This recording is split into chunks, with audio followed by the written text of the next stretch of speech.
Friends, இப்போ வந்து நம்ம எங்கே வந்திருக்கோன்னு பார்த்தீங்கன்னா பைபாஸில் வந்து வீடியோ எடுக்க வந்திருக்கோம். ஏதாச்சும் டோமர் கீமர் மாட்டினாங்கன்னா எங்களை பேட்டி எடுக்கலாம். இந்த பார்ப்போம் எவனாச்சும் மாட்டுறானா. இந்த இங்கே ஒரு டோமர் மாட்டிக்கிச்சு, அவன்கிட்ட போய் என்னன்னு கேட்போம்.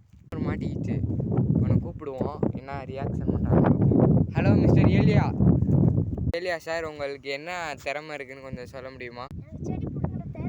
ஏலியாவுக்கு வந்து செடி பிடுங்குற திறமை இருக்கான். சரி, அவர்கிட்ட பிடுங்குறாரா இல்லையான்னு பார்ப்போம். பிடுங்க ஏலியாங்க சார். வாடா டோமரு, செடி பிடுங்க கூட தெரில, அதில் செடி பிடுங்க டேலண்ட் இருக்கான். வாடா டோமரு. நம்ம வந்து ஒரு டோமரை பார்த்து முடிச்சுட்டு பேசி பேட்டி எடுத்தாச்சு. இந்த அடுத்து ஒரு டாபர் போய் இருக்காரு, அவர்கிட்ட என்னன்னு கேட்கலாம். அவர் பேர் கூட ஏதோ சொன்னாங்க, மிஸ்டர் டோலப்பூர், அவர்கிட்ட கேட்கலாம். இங்கே போய்கிட்டு இருக்காரு பாரு. ஹலோ மிஸ்டர் டோலப்பூர் சார்,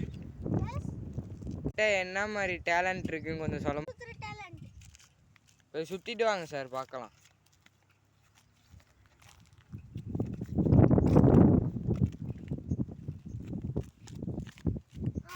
இதே ஊர் சுற்றுற டேலண்டா?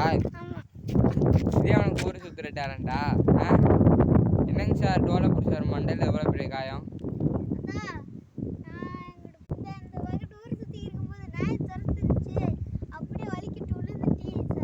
எங்கே சார் போயிருக்கீங்க, பிளான் போட்டிருக்கீங்க? அப்படியாண்ணா எங்கிட்டு? சரி போயிட்டு வாங்க, நான் இப்படி போகிறேன், நீங்கள் அப்படி போங்க. அந்த டோமர் சார்கிட்ட விசாரித்தபடி அவர் கொஞ்சம் எங்கிட்ட ஊர் சுற்ற போகிறாராம். சரி, நம்மளும் ஊர் சுற்றுவோம்.